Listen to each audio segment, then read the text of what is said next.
Self-awareness and responsibility. Those were some of the sentiments echoed across the double-session seminar hosted by the National Solid Waste Management Authority on Saturday, February 13. Melvin Pennant picks up that story. The function got underway at the Paradise Street Basic School in Raytown at 10 a.m. The first session geared towards the youth, encouraging them to become resilient and finding alternative ways and methods to self-sustenance. Based on the work that we have been doing, we also needed to implement an alternative livelihood component, and that is what we're here to do today. More specifically, to talk to you, the members of the community, based on the different groups that we are going to be breaking them down into. It's basically an environmental project, so it aims to improve the environment in the community, especially in terms of garbage, waste.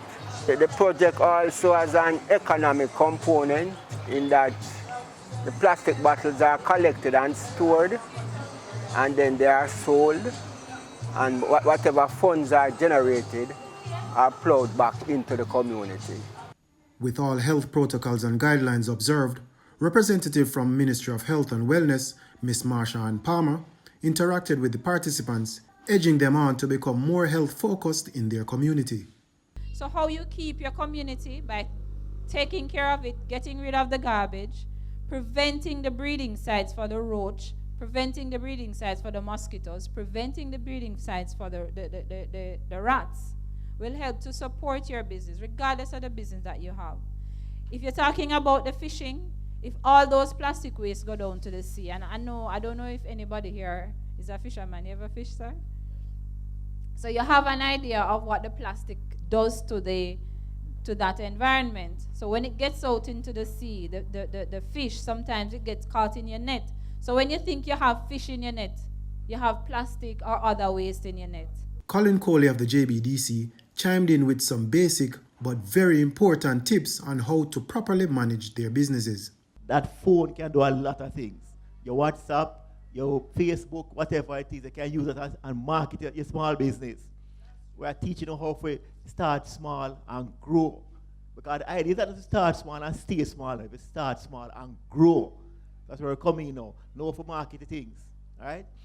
Know your customer, what your customer wants. Because business is about satisfying the customer demand.